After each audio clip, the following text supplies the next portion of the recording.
So we have businesses and some nonprofits here today that are going Yes, to be on. yes. So everyone, welcome today to the Workforce Connections workshop with our presenter, Ernie Fuhr, who was our business agent for the Workforce Connection, and he'll kind of tell you a little bit about himself. He's going to talk today about WEXs and OJTs, or on-the-job trainings, free services that the Workforce Connection offers. Thank you so much for joining us, Ernie. Thank you, Jessica. My pleasure. All right. My name's Ernie Fuhr, and my contact information will be at the end of this slideshow, along with some other links that will help you. I am with the Workforce Connection, and today I'm going to talk a little bit about the Workforce Connection and what we do, and in particular, these two programs we have, the WEXs and the OJTs. I retitled the presentation, Good for Business, Good for People, because these work-based learning programs are good for business because there's a financial incentive. If you hire somebody and train them in a skill, we can reimburse you, and I'll talk about that. It's good for people because you're helping them get a job, whether it be a new job, you're helping somebody who's unemployed, maybe you're helping a young person get their first job. So it's good for them, and it's also good for the community, because anytime you can help people become gainfully employed, it helps the community and our economy. Jessica told me that some of you are from private businesses and some of you are from nonprofits. So I think what I'll talk about today will be good for both of you. I'll tell you a little bit about my background. My background is in education. I was a high school teacher in Rockford for 26 years. And I was a history and government teacher. And over the last couple of years of my career, I got involved in workforce. I was the workforce instructor. I developed a curriculum to teach people work skills. I helped high school seniors get their first jobs. I helped hundreds of seniors get jobs through my jobs list.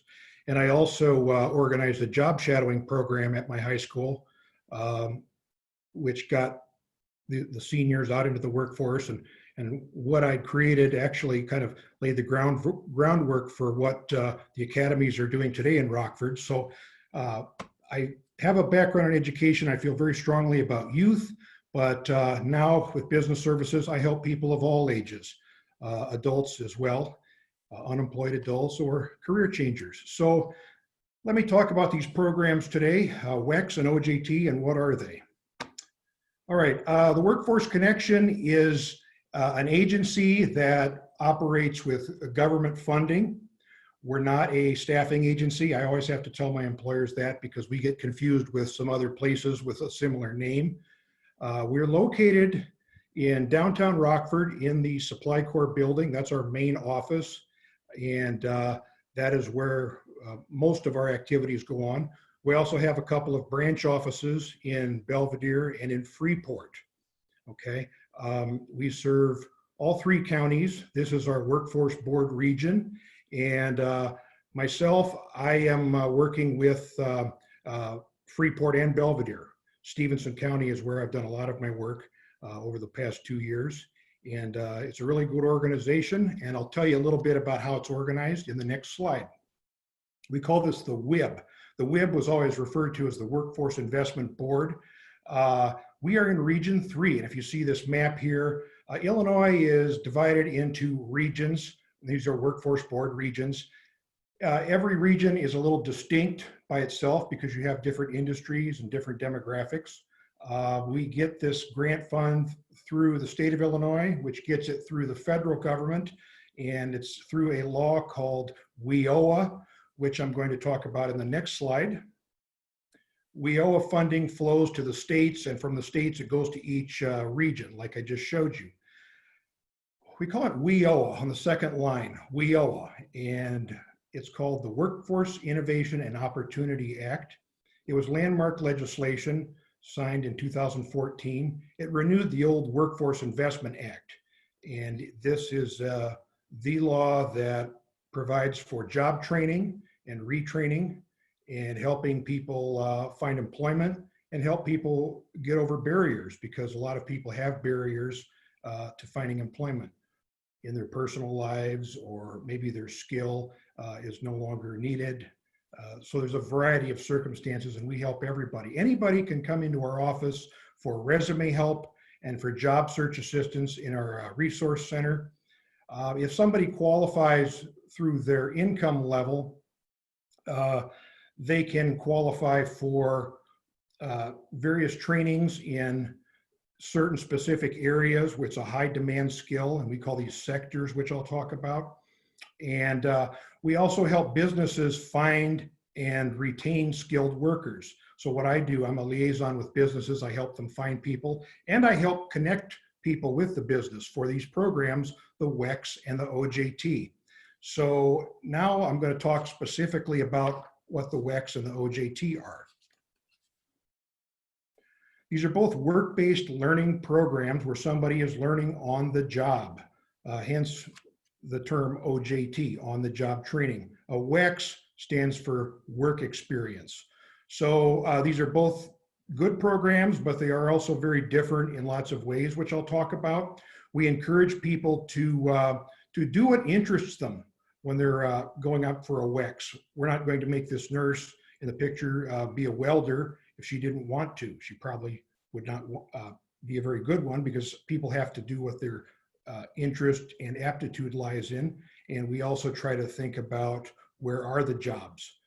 And so, next slide, please.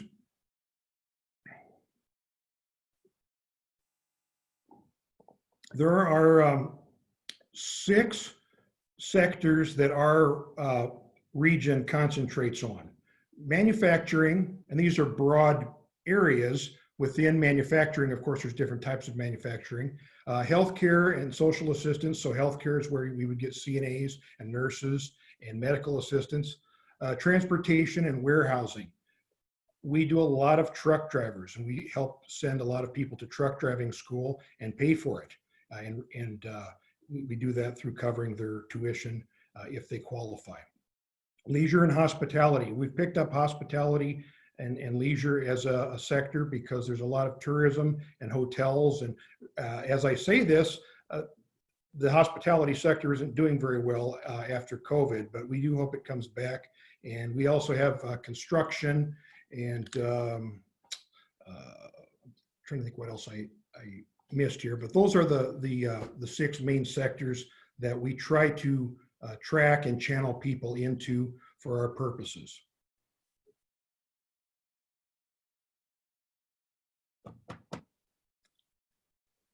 All right, when somebody comes to our program and they need help getting a job, or they want to look into their opportunities and get the free training, our career planners put them in one of 2 categories, and it's based on different criteria.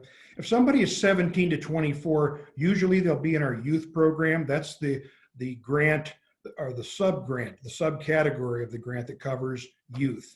If somebody is 18 and older, they would be in adults. Now, there's 2 types of adults. There's 1A, which is just an adult who's financially qualified. 1D is a dislocated worker. There are some circumstances where someone might be an adult when they're 23, but that's something we let the career planners figure out when it comes to eligibility, because youth is a different department. And although it's the same OJT, we have different staff that work specifically with our youth. There are youth who don't have a high school diploma, and they're in a GED program, and they're looking to gain a job. And the best way to get their foot in the door and have a job shadow is through the WEX program that I will describe. Adults might be looking for a career change. They've lost their job through no fault of their own, and they have to try something else. And the best way to give a new job a try is a WEX, a work experience. So we help people of all ages, and we put those people in categories in our intake process. But I won't talk much about today. I will talk more about the specific programs and what it means for businesses. Okay, a WEX is a part-time job, and when a person works at a WEX, their employer is Goodwill. They are paid by Goodwill. That's who writes their check and takes out the taxes and workman's comp. Although they're working for your business, you're not paying them. They're going to be paid by Goodwill. Now, they would still follow your rules and company procedures and your job expectations, but you don't have to pay them. It's a pretty good deal, isn't it?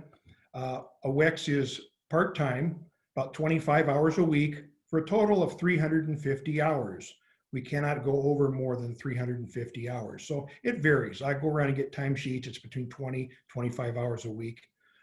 And these are temporary workers. After the 14 weeks is up, you do not have to hire them.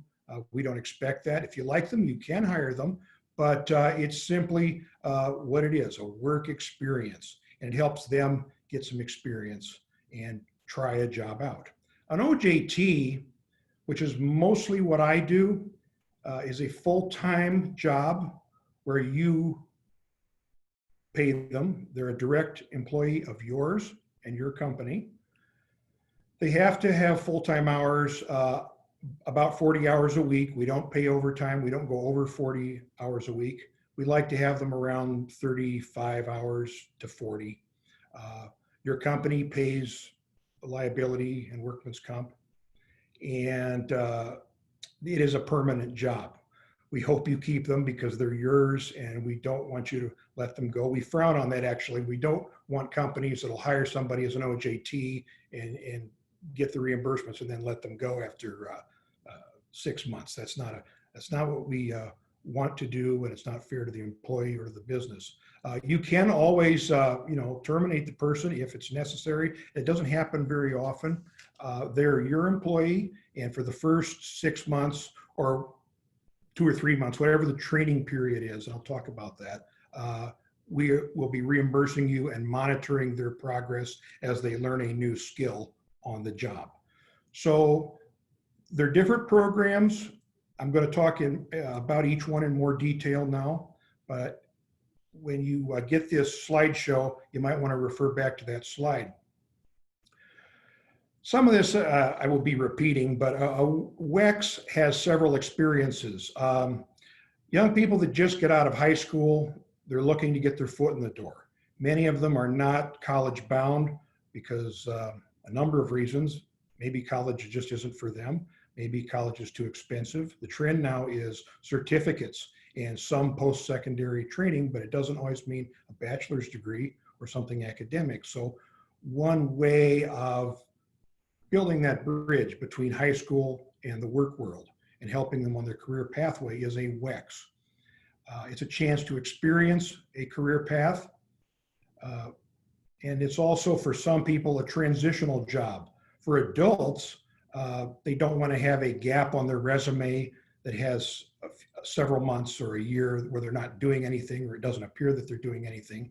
So they'll work a WEX simply for the experience, and so that they're doing something to put on a resume. A WEX is no cost to you. We, the Goodwill and the Workforce Connection, cover it. And like I said, it's up to 25 hours a week, 350 hours total. So it's a part-time employee that you don't have to pay for. It's a pretty good deal. Now, of course, there's some criteria. On this slide here, I talked about how Goodwill pays their wages, and they work for your company, just they're getting paid by somebody else. Most of our WEXs are in office-related kinds of jobs, okay? I could see a nonprofits sponsoring a Goodwill, or I'm sorry, sponsoring a WEX. If you look on the bottom of this slide, this is a list of some of the local companies and non-for-profits who've sponsored WEXs. We don't typically put WEXs in industrial and manufacturing settings. Not that it couldn't be done, but a lot of the problem is liability because Goodwill's paying for it. Let's say somebody climbs up on a ladder and they fall down, break their leg. Goodwill's going to have to pay for that because they're a Goodwill employee. So we're very careful screening the risk liabilities when it comes to a WEX. We go through an approval process. Let's go to the next slide. I think I'll talk a little bit about that. When somebody is being considered for a WEX, I would come out to your place of business and look at the environment they're going to be working in. Is there toxic chemicals laying around? Are they going to slip and fall? Is it safe? I look at the environment, and everyone I've seen so far is good. They work in offices where there's plenty of space. It's safe and sound. We do have to, however, look at it and see where this person will be working and what the possible circumstances are. You, as the employer, would provide the job description and requirements. Like I said, a lot of them are office assistants or customer service. You would give me a job description of what that job entails and the type of person you're looking for. Typing, filing, clerical, customer service. Like I said, I would do the walkthrough of your work site and make sure everything is safe so that our people are working in a nice, safe environment. And then I fill out some forms for goodwill, and they would approve the website for the WEX. So this is the initial approval process.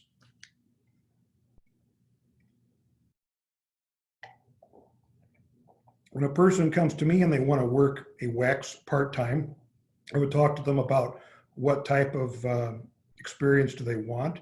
Do they want to work in an office and do computer work or filing, or are they looking for something else? Now, I've had WEXs who've worked for security companies. I had a girl last summer who was learning how to do background checks and process serving for a very prominent security company. I've had WEXs who work in computer design. They were working for a solar company, but they weren't installing solar systems. They were actually working doing the computer design of these solar systems. And they're on their way to a very satisfying career because they were college students and they had some background in it also. I also had a WEX for a time that was working at a local winemaker, and she was learning the winemaking process, which sounds unusual, but in Stevenson County, there is a winery, and this person was an agriculture major, and it really kind of fit her needs at that time. She's gone on to another successful career. But so every WEX is a little different, and there's a variety of WEXs. We can adapt it to virtually anybody. But part of the process after we approve the location is talking to the person and see what their needs are. What is their interest and their career pathway and their skills? Do they have an aptitude for tools, and do they understand basic mechanical things? I always take that into consideration. Will they be successful and happy at this experience? And one other thing, we do a background check on everybody over 18 through Goodwill, and we do that to all employees. So that is good for you as well, because we like to do background checks and make sure that everybody is on the up and up.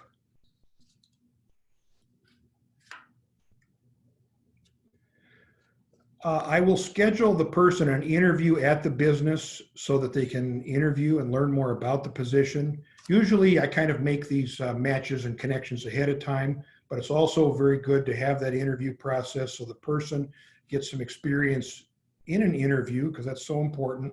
And it also gives the employer a chance to meet the person and get a feel for them and determine whether they think it'll be a good fit for their company, because sometimes it's not a good fit. Usually it is, of course, but not always. A training plan is written for the participant where I write out what that person will be doing and what skills they will be learning as they go along.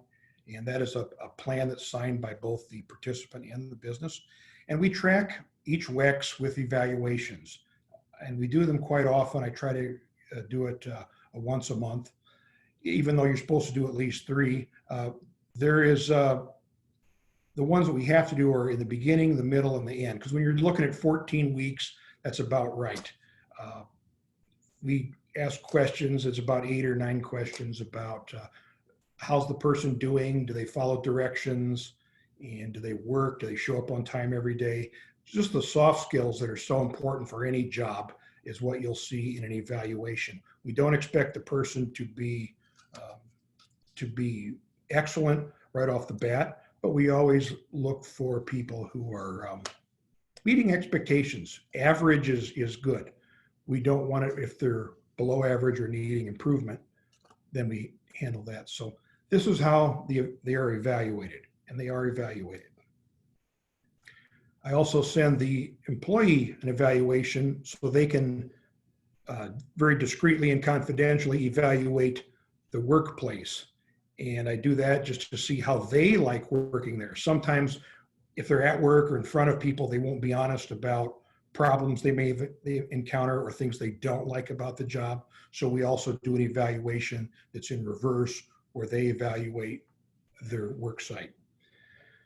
Every month I come around and get a timesheet, and then I submit that to Goodwill. Actually, excuse me, it's not once a month.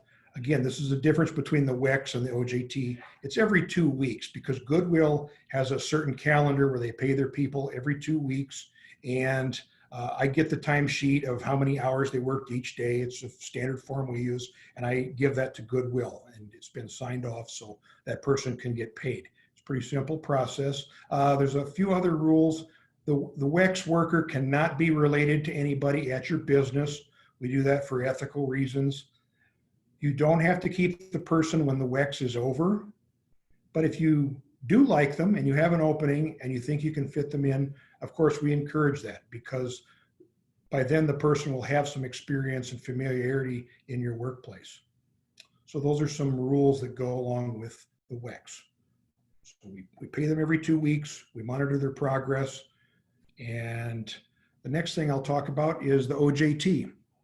There will be time for questions at the end of this presentation, because you might have a lot of questions. I'm kind of rushing through this, but I just want to give you some broad understandings of our programs. If you're willing to train somebody on the job, hence the term on the job training, there are some financial incentives. Now, we reimburse currently for adults in the OJTs at 50%. So if someone's making $12 an hour for 6 months, you can do the math. We would reimburse you based on a 40-hour week for 6 months. You find that that's a pretty good deal, right?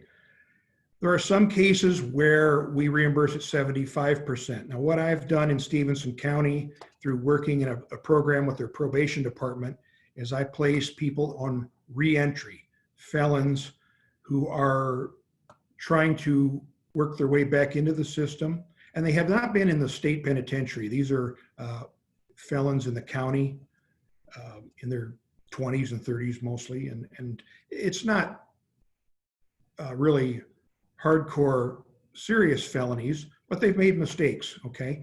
And they need to have a second chance to get back into the work world and earn trust and relearn some responsibilities. So that would be reimbursed at 75%. And I have placed some reentry people at a local manufacturer, and they're doing quite well. 75% is a very good incentive to hire somebody and give them a chance. Okay, now on this next line, there's 2 ways that we get participants. And I'm often asked when I'm sitting down with employers, do we send you somebody or do you send people to us? It can work either way.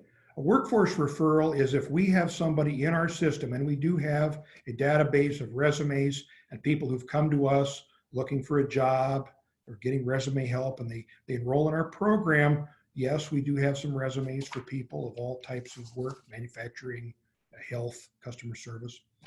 But usually I do what's called employee referrals or reverse referrals, where you as an employer have somebody in mind that you want to hire, and you know you're going to hire them. You're going to hire them anyways. So you want us to see if we can do an OJT.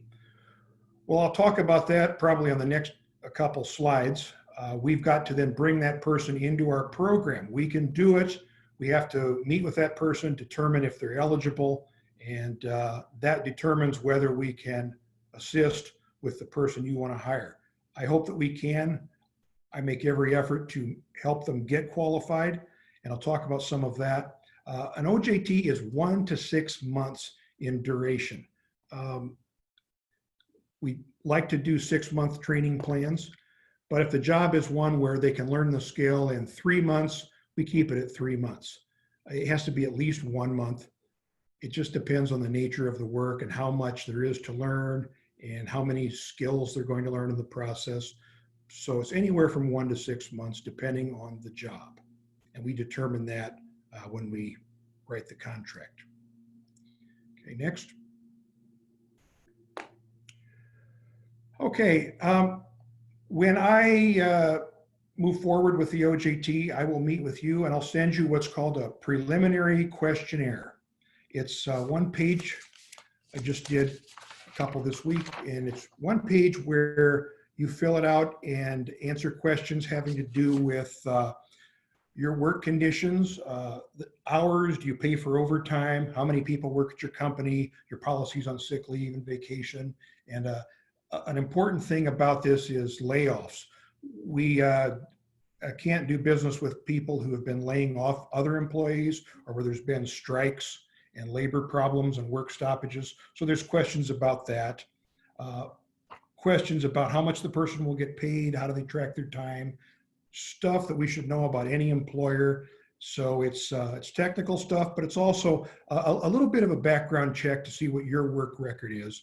And 99% of the time, it's not a company where there's been strikes and labor problems. We check what's called the WARN notice. We have to go onto a website into the county and see what companies in that county have had layoffs and work stoppages. And we check this list and make sure that you're not one of them.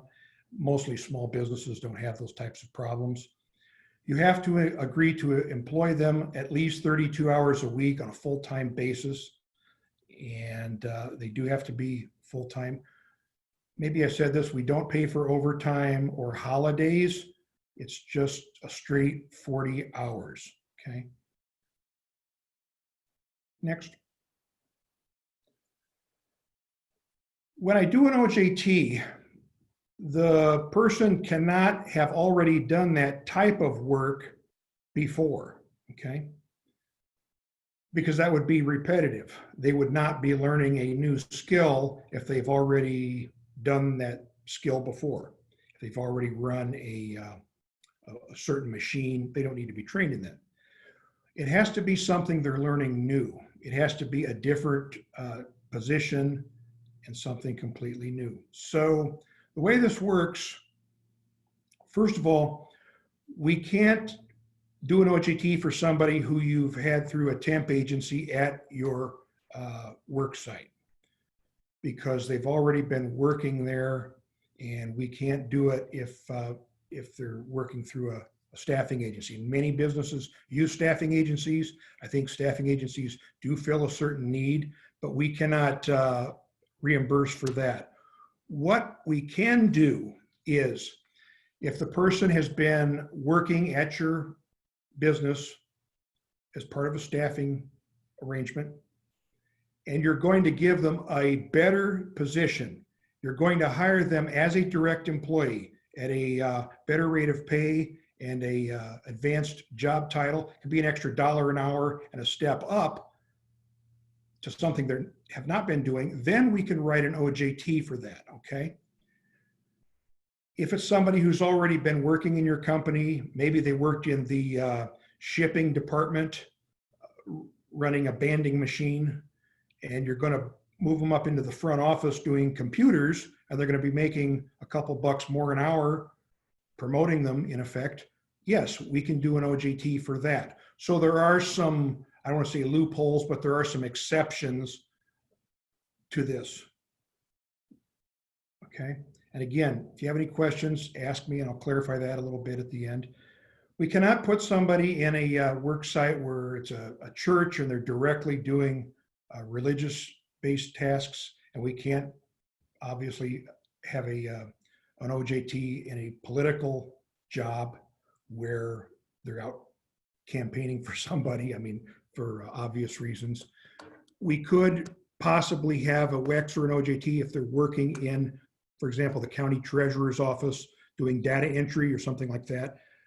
In a public office that's strictly administrative, we could probably do it. But for the most part, we do not do political jobs. at all. And they cannot be hired by a family member in your company. That's against the rules. You can't hire your own son in your sales department and do an OJT on them. It's just one of those ethical rules. And these are all rules based on the federal law. When we're dealing with a federal grant, WIOA, there's a lot of rules we have to follow, and we follow them very strictly. If you don't follow the rules, you get in trouble. The Workforce Connection would get in trouble, and we certainly don't want that. And in rare instances, the OJT has to be voided. Let's go on to the next slide. I'll talk about some other exclusions and criteria. Okay, this is the contract we do for an OJT is probably one of the most challenging things I do. I go out and talk to businesses all the time and talk about these programs, but when they decide to do an OJT, I write an OJT contract. See how thick that is? I wrote 2 of them this week, and they're quite lengthy, and they're made up of several parts. I won't go into all those details, but there's a training plan which breaks down the hours. Let's say if it's 1,040 hours, that's what a 6-month OJT is. I break it down into 6 parts of each skill and about how many hours will it take for the person to learn that skill. That's a training plan. And I get very specific. I've written training plans for everything from how to make rubber tires to how to make ethanol to how to embalm a body. I've dealt with all types of businesses. Yes, an ethanol plant, tire manufacturer, and a funeral home. Each is very different, and I've had to learn enough to write a training plan. It gets very specific and very detailed.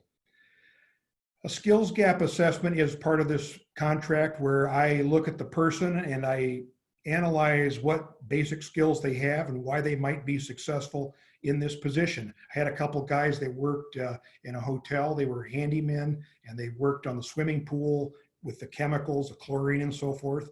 And based on that, I got them out at the ethanol plant in Lena, Illinois. I've had several OJTs there. They're a very good company, but they're people with no background in chemistry or agronomy.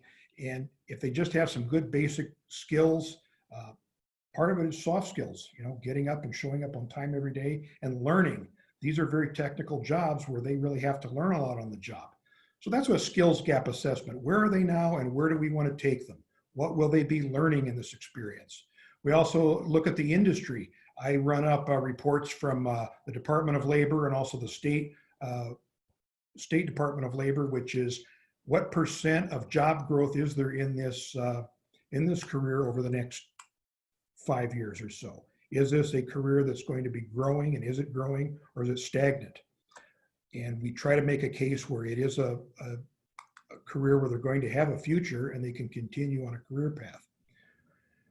Now, these last 2 points I really want to emphasize. When you come to me and you want to bring an employee on, there's a process. That person has to come to our office and they do an orientation. They watch, right now they're watching videos online about our program and what they're going to be getting out of it. And then they fill out an application. They have to set up an account and a file and enroll in our program, basically. So after that, let's say that takes 2 or 3 days, their file is getting processed by our Goodwill staff at the Workforce Connection. And then it's assigned to a career planner. The career planner then has to meet with that person and interview them and talk about what they want to get out of our training programs. And that is probably an OJT or a WEX. So this is all timed. This takes a few days, this whole process, to get people through it. And we're doing what we call an intake now when they meet with the career planner. Meanwhile, I'll try to get a head start writing the contract. And writing a contract, like I said, it's not easy. It is now after I've done several of them, but when I write a contract, it has to go through 3 layers of approval. It has to go to my manager and then her manager. They make sure that everything's accurate, all the numbers are correct, every T is crossed and every I is dotted. And then it has to go to our executive director, Dr. Lisa Bly, who approves of all these contracts, and she requires a couple of days. So it can be as much as 10 working days to get somebody you want to hire and bring them into our system and get them ready. We've tried to streamline that process a little bit, and when it's possible, I will try to push as much as I can to get the person through. But you have to allow for time. I can't do anything when an employer contacts me and they want to start somebody tomorrow. Okay. If they want to start somebody on Monday and I'm talking to them on Wednesday, it's just not going to happen. We have to allow some time to bring that person into our system. And I know it's difficult. Businesses want to get things done fast. I get that. But we have to do it right and do all the paperwork on the front end. This last point, the OJT contract agreement has to be signed and approved before that person starts, okay? You can't take a shortcut and start that person the Wednesday before the contract says they're supposed to begin. There's an official start date, and if you try to make a shortcut and start that person early, that contract will then be null and void. And that's why I try to communicate with the employer very clearly and as much as I can. You can't start this person until this date. And that's not easy for many employers, but there is a process that we have to respect. And you will find once you get involved with the OJTs and we get all this paperwork done, and after I'm going to you every other day asking for more information and can you go back and fix this and ask you more questions, and we get everything up and running, it is very seamless and it's very smooth. And you'll only see me once a month when I'm coming out for timesheets and so forth. And then you can do another contract later on. It's already intact. The job training plans and everything else is already there. But there is a lot of upfront work that we have to do in advance. And employers do find that once we get over that hurdle, it's a very nice program and you're getting thousands of dollars from it because we're reimbursing you thousands of dollars for these OJTs. So would you wait for 10 days if you're going to be getting $6,000, $8,000? For many, the answer is yes. So I did want to talk a little bit about that intake process and why we have to allow for some time for the workforce connection to get that person on. There's always strings attached when it comes to a federal grant, and there's just really no getting around that. The reimbursement, like I said, is for 50% of the wages, unless it's somebody who's in reentry. If they have a background with the criminal justice system, we reimburse at 75%. And I have a few right now that I'm doing that for. So if you're aware that the person has a background, I don't know that you can ask them. You can ask them that when you bring them on. But if it is known, we can reimburse accordingly. I work with the probation department in Stevenson County, so we already kind of know they're in this little class that we run, and it works out fine. These other points I've already talked about. It has to be full-time, and we don't pay for overtime, sick time, anything like that. So I come around and get the timesheets, and then we reimburse usually after I submit the invoice. We call it an invoice, where I write down, the time frame. It can be, it's usually, I try to do it every month. It can be 6 weeks, but I try to stay on top of this.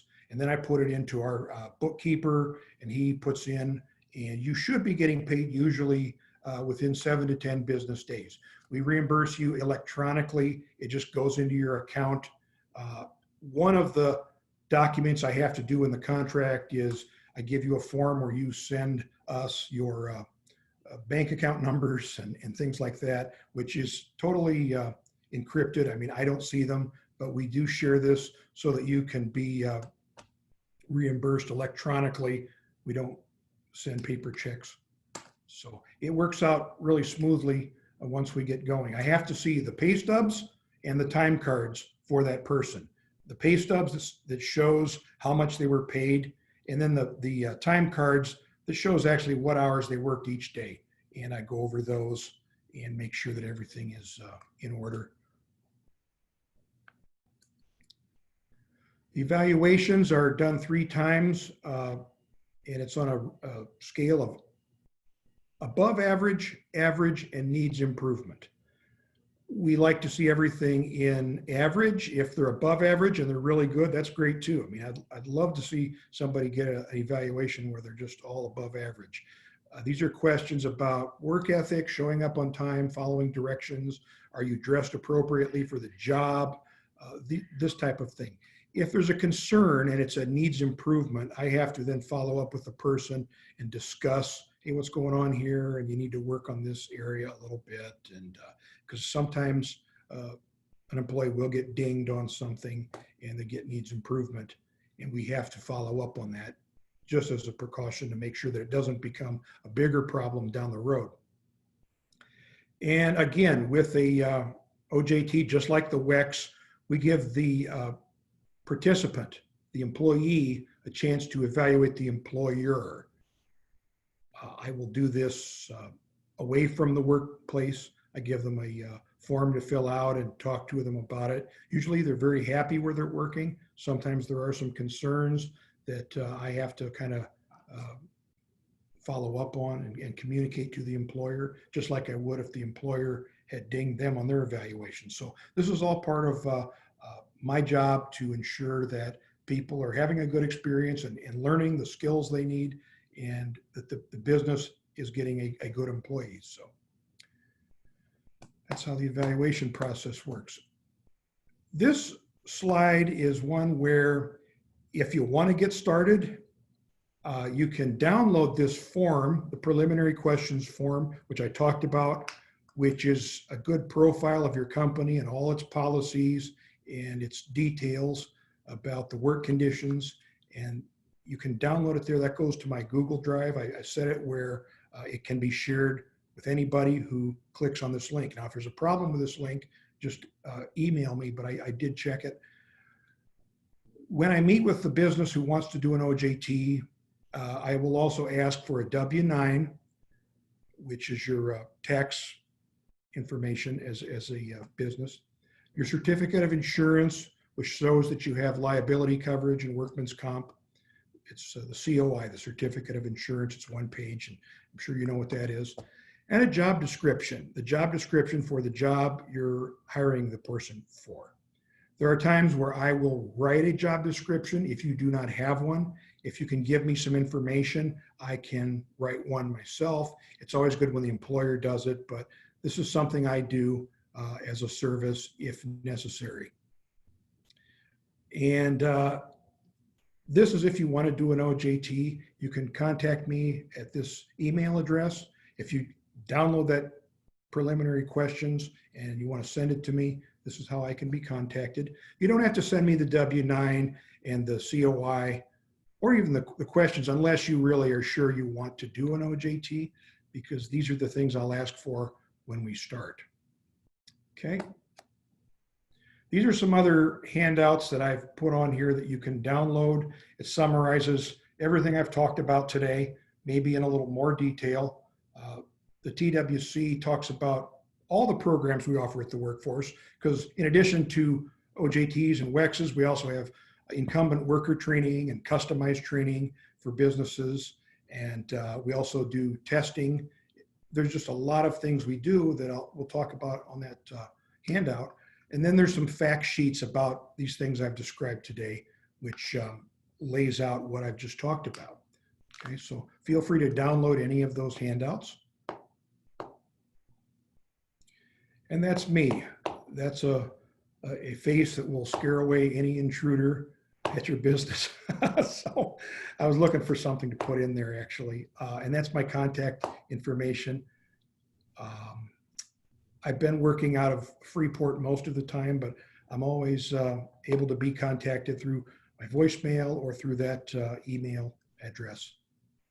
Is there one more slide after this? I'm not sure. Look.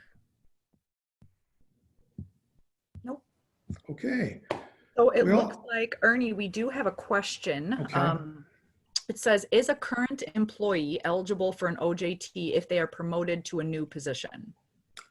Yes, if you are going to promote them to the new position, they can't have moved into that position already. But if you are planning in advance and you want to move them into that position in 2 or 3 weeks, yes, then we can do an OJT. But if you want to start them on Monday and today's Wednesday and they're not in our system, I can't write that up. And if you've already moved them into the position, I can't reimburse for that either. So I hope that answers the question. I wish I could do all these things, but again, there are federal guidelines that we have to follow. Absolutely. And we had somebody in the audience ask, will this recording and PowerPoint be available for review? Yes, yes, it will. I can actually, after today's presentation, when we finish up, I can email everyone the PowerPoint who is on this call today. And then we will have this, I'm recording this presentation right now, and so we can send the recording afterward as well. We hope to do this webinar many times in the future because we had a lot of people sign up for this today. And I'm going to go back and tweak some things in the PowerPoint that I saw. This is the first time we've done this, and I think it's been a pretty good response. So yes, Absolutely. You'll get a copy of this, and we'll be doing it again in the future. Absolutely. Does anyone else have any questions about OJTs or WEXs for Ernie? I know you have his contact information also now. So if you think of something after this presentation, feel free to reach out to Ernie and he can answer any questions you might have. But if you have one, feel free to enter into the QA or the chat box and we'll answer anything we can. Let's see here. We answered these. All right. Oh, no more questions? It looks like we've answered the questions that were asked. Ernie, thank you so much for being willing to do this workshop today. Great information, very informative. We appreciate it. And we want to thank everyone for joining today, and do not hesitate to reach out to Ernie if you have any questions on how he can help your business, how Workforce Connection can help your business with all of our free services. Thank you, everyone. Everyone have a wonderful day. Thank you.